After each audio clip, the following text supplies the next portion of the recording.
Hello and welcome back to our channel. So today in this video we are going to discuss about how to transfer Paysafe card to PayPal in a quick and easy manner. So without wasting much of our time, let's get straight into the video.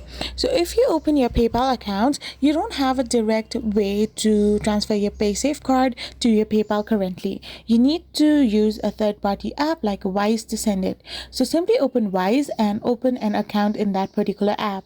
Once you're going to do this, you need to now create an account by entering your email address. So once you have done this as well, you need to now simply select a account type. Either it should be business or personal. After doing this, you need to now simply type in your country, your mobile phone number, and then create a password.